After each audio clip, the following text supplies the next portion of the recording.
Before we get started, I just want to welcome you to my home office. Let me show you around. This is my Samsung SyncMaster 151 MP. Of course, I got two of them, because you need two. It's my Toshiba monitor, which is a must for any home office. And there's my Sanyo Mini, which I love. It's my first one. And A lot of memories. yeah, this one takes me back to the 80s. It's a classic. There's my Jolly Rancher thing, which was a gift from the UN. And there's my suitcases full of money. I don't know if you can pan down. That's cash, just in case I need cash for something quick. Actually, acting was not my first thing that I did. I was more into music. So in the 70s, I was in a pop band called the Shimmy Pops, which was a sort of a, you know, I guess it was like a boy band-ish kind of thing, but the 70s. Then in the 80s, I moved into sort of more instrumental jazz because I was going through a lot of in my life. And my music taste changed quite a bit. I was very into atmospheric stuff and just going out and just watching and listening to the rain and to the lightning and to the thunder. I know you can't hear lightning, but you know what I mean. And big into Vangelis and Jean-Michel Jarre, who was a brother of the guy I think you're thinking of. Michael Penn, Foreigner, stuff like that. People who were doing amazing things in music. And so I moved to Greece for, I guess this was probably, it was like mid-80s. I had a room in a shed at Vangelis's house. He was a mentor to me. And we just we didn't make a lot of music. We played a lot. We would do a lot of fun things. And he taught me about Greece and about wine and about food and about farming and agriculture, agribusiness. Eventually, I think that was just a period where we were just sort of getting to know each other, and we weren't really comfortable making music together. And then eventually we did, and when we did, it was really powerful. And I always tip my cap to him, my captain's cap, the one he gave me. So I guess what I was trying to say is that I come from a more continental perspective, that, you know, because of my travels and me being really into Europe and Eastern Europe. And I think I brought that back here. And I also think I'm pretty solely responsible for bringing Izod back in fashion, which a lot of people are wearing now. And they weren't for 20 years. Now they are. It's because I was in France and I bought a hat that had an alligator on it and came back, and I live in the East Village in Manhattan, and I was wearing that around, and a lot of people were like, Izod, what's that, man? And I was like, coming from Europe back to America was a tough transition for me because I took a boat, the slow boat. I didn't have money to take a plane. So that was it was 12 weeks of travel. So it was really hard. Did you act on the boat? I started an improv group on the boat, yeah. I mean, it was it wasn't it was just a bunch of, you know, there was the people in the crew and, you know, a couple of people who were traveling on there, and it wasn't an official improvisational group that would perform for anybody. We were on a boat. But it was more just people getting together and drinking and making up funny stuff. And we'd pretend we weren't on a boat, that we're not on the ocean. We'd we'd pretend we were in a castle or something. in Germany, and we'd all talk in German accents. You know, bring up the monocle into my, you know, so it'd be stuff like that. But it was all just, you know, it was all just friends doing stuff like that. And then it spiraled into something bigger. So when we came back to America, those guys stayed on the, like, those guys, I didn't see them anymore. They dropped me off in Manhattan Harbor. And I gotta say, when I saw the Statue of Liberty,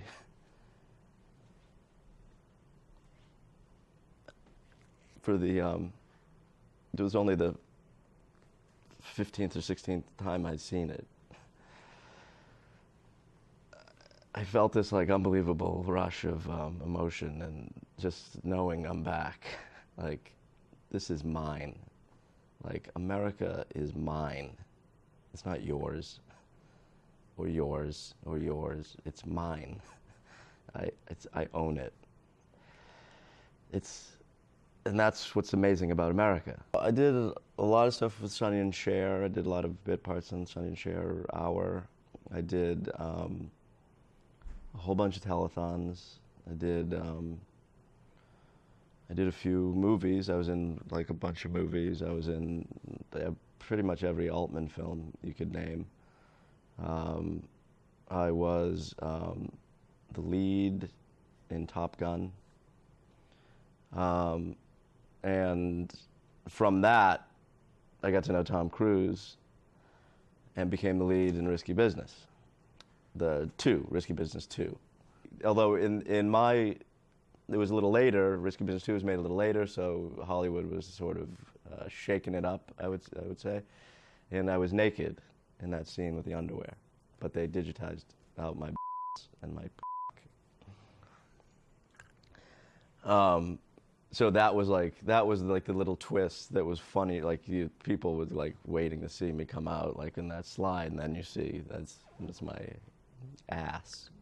I was on the show Dr. Katz. That was a awkward experience, I think, overall, but it led me to Home Movies.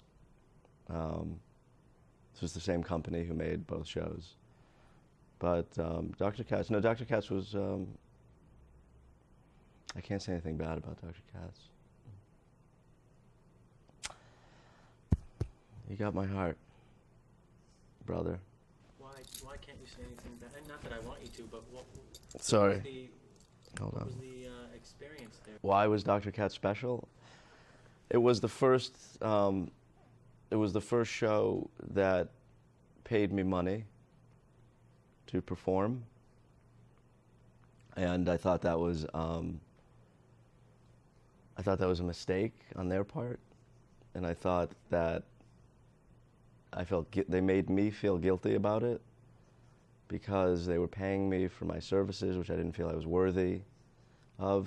So I became very conspiratorial, and I thought, like, you're messing with me because you're paying me to do this job, which I know I'm not qualified for. So there must be something else involved. Like, what else do you want me to do? Is this going to get weird? So it put me into a bad place, you know, emotionally and spiritually. But it turned out to be that my conspiracy theories about Dr. Katz were not true. That it was just a cartoon, and they were just trying to make money. And I was just part of that plan to make money, which I guess is not necessarily non-conspiratorial, but it's pretty much like everything else. You know what I mean? Dr. Katz was unique in the sense that it was taped in a pantry in some guy's house. And I'm serious, I'm not even kidding. Which one, like, I didn't know much about how they did television at that point. I was pretty young. But I didn't think that you did television in someone's kitchen. I just didn't think that was the case. So I was a little wary, as you can imagine, about doing a show. I mean, it was a you know, Dr. Katz was a cartoon, so they taped it in had a microphone. You weren't being filmed, but there was a microphone hanging in the pantry in someone's kitchen when you went into. So you were in this guy's.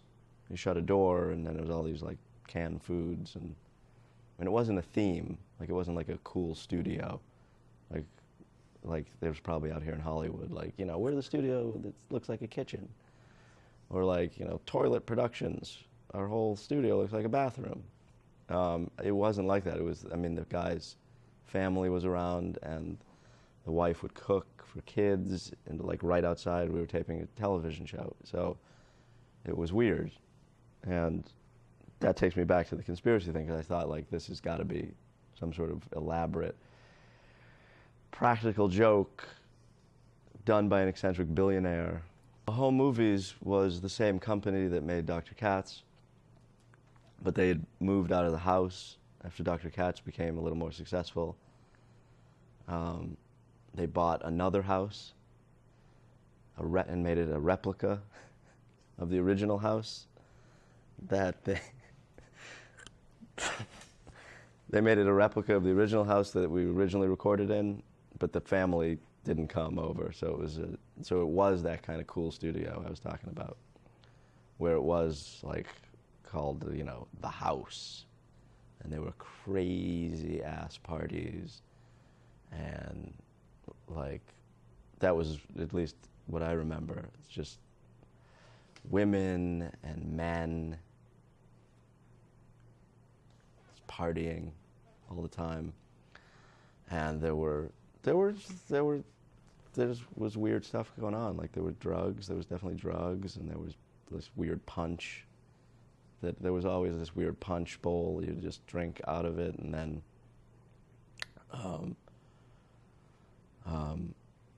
it was like seltzer and like fresh fruit, and I guess like antioxidants. It's got like powdered antioxidants, and then next to that there would be this whole like platter of like sliced turkey and roast beef and like deli foods and stuff. I play several characters on Home Movies. I play, of course, Coach McGurk. Thank you. Thanks. Thank you. Okay. Okay. All right. Sorry. Thank you very much. Thank you. No. Yes. Okay. Guys, come on. I'm in the middle of this. Thank you. Yes, I love you too. All right. Don't take your shirt off. Lady, don't. Oh my God. What is wrong with you? Okay. Are we good? Yeah, I'm sorry. Coach McGurk, Jason, the kid, thank you. Thank you very much. Oh, Jesus. This is too... Okay, thank you. Thank you. And then like various other characters, like sort of I put like either Walter or Perry, which are the two sort of high-pitched kids, and like various other parts like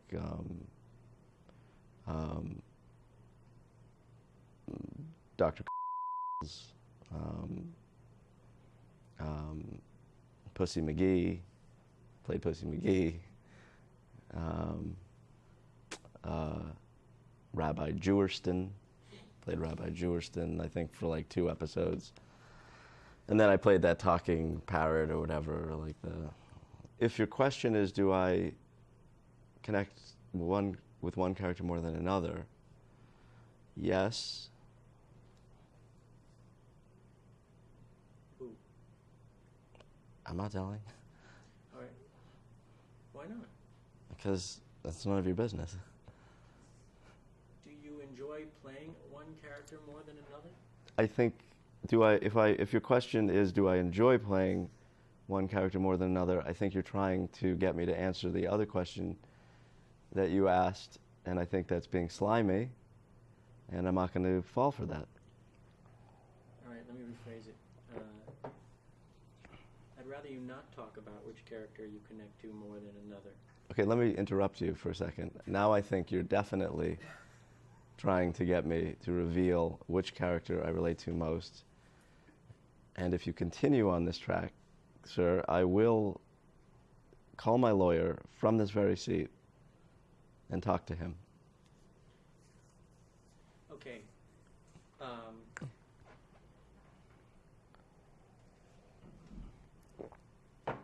And I don't have a lawyer, but I would have to call information and or the Yellow Pages and ask for lawyers. I have a lot of contact with fans on the show. Whenever a fan contacts me, I will set up a meeting, and it's happened on several thousand occasions, because I have a lot of fans, and I've met all of them one-on-one. I've slept with many of them, male and female, because I think it is important to connect with them on that level, as well as on the level of just meeting their hero, or the character that they loved. And granted, I don't sleep with all of them. Some people are extremely disappointed when they see me in real life, and they're just like, "You're ugly. You're much uglier than I thought you'd be," because most people just hear me, and I have a sexy voice, in that like Semitic way. But when they meet me in real life, it's just like you're too little, or like, ew, it's not what I expected. What am I doing now? I like to call this period in my life kicking back, in quotes. And I am not only in just name, but in deed. I put kicking back on everything that I'm involved with. I bought a car, my license plate says kicking back. I bought a boat, and I called it kicking back. I have a house. I have several houses, and they're all called Kicking Back, but they're called Kicking Back 1, Kicking Back 2, Kicking Back 3, Kicking Back 4, Kicking Back 5. Kicking Back 5 is my favorite. It's on the island of Mustique. I live right next to Jagger. He's never there anymore. But